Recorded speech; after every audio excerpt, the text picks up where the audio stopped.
Hello everyone, Connor Whitmore here again with another video for you on the Nawtystep channel, and it's time again to tell you about some amazing producers that are madly slept on. The fourth part of my 5 producers you must follow series are going to show some love to a few lesser known producers who I feel are doing great things and deserve a shout out for that. The only rule here being that each producer must have under 10k followers on SoundCloud, some of whom you may be familiar with and others I feel it will be more of an unveiling. No particular order here, gonna give a few reasons for each on why I think they're so good and well worth your follow and attention. After following them, I recommend giving their SoundCloud pages a good rinsing as and when you can, all of which are linked in the description box down below. I'll also be suggesting a few tunes for each one to get you started and give you an insight into their respective sounds, if you will.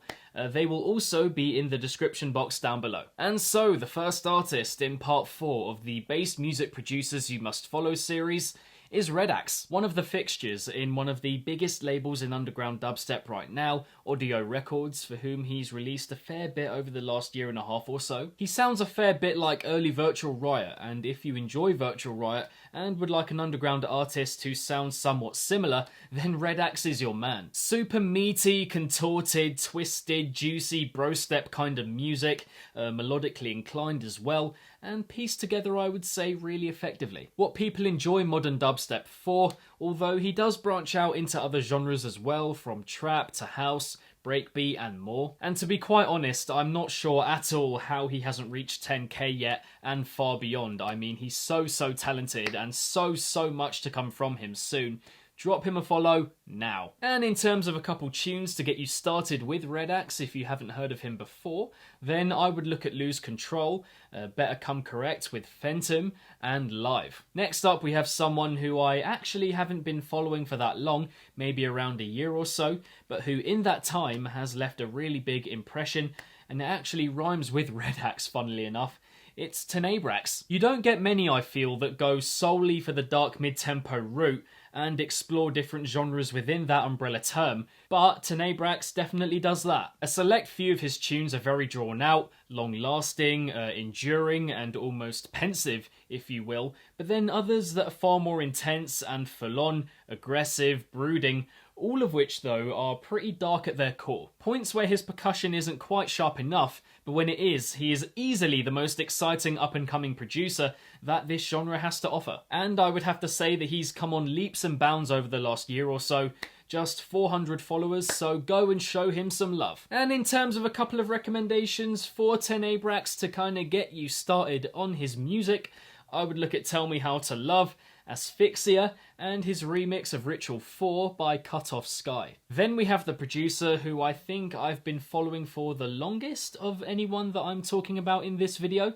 someone whose music I have been wowed by for a number of years now, and that's ProShal. Glitchy, gritty, down-to-earth electronic music, the kind of production that I think comes across as a little stuttered, as if it could fall over itself, but it really works. Going over dubstep, down-tempo, elements of hip-hop in there as well, and seemingly everything in between.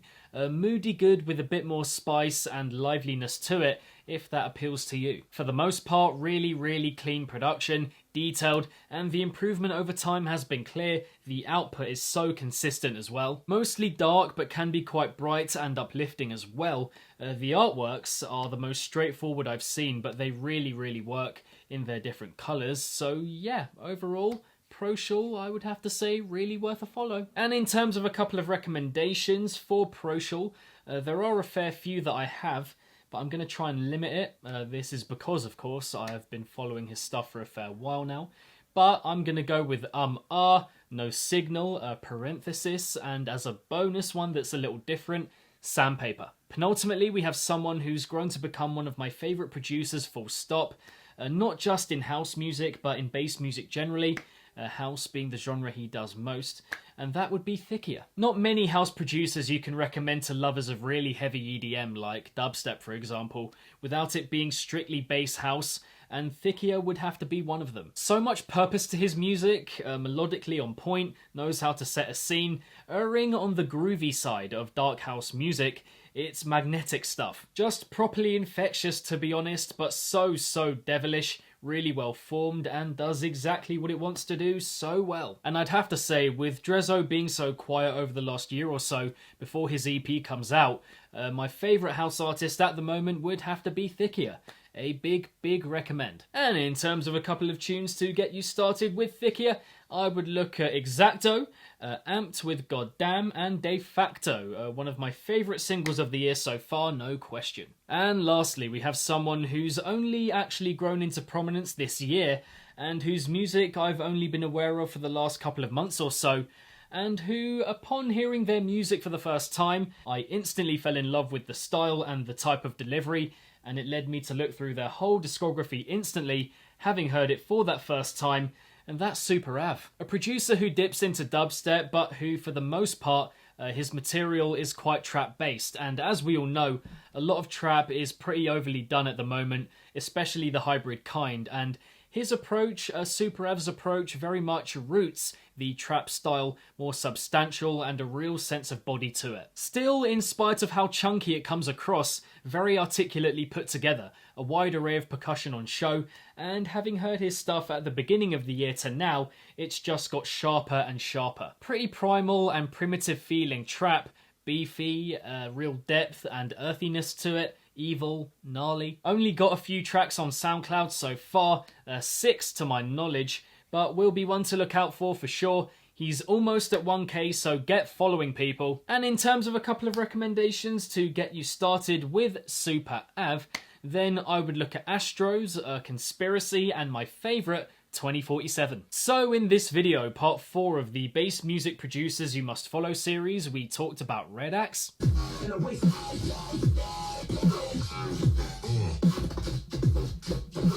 Tena Brax,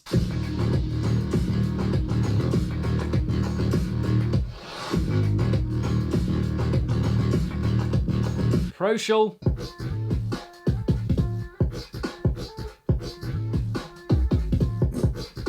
ThickEh,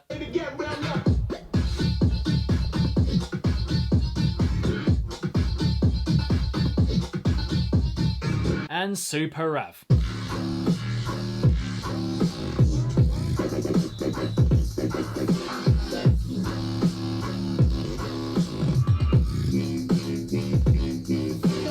And so there we have it, part 4 of the bass music producers you must follow series. Thank you very much for watching.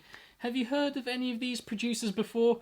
Who are some other sub 10k producers that you think people must follow from the bass music scene, any genre? Let me know in the comments below. If you enjoyed this video, then be sure to give it a big old thumbs up and subscribe to the channel if you haven't already. Hit the notification bell along the way so you can be notified whenever I upload a new video to the channel, and my social media accounts are linked in the description box down below. Next to my head, you should be able to find parts 1, 2, and 3 from this series if you want to go back and watch them. And lastly, if it's naughty, then you know, guys, so be sure, as always, to keep it naughty and stay safe. And I shall see all of you legends in the next one.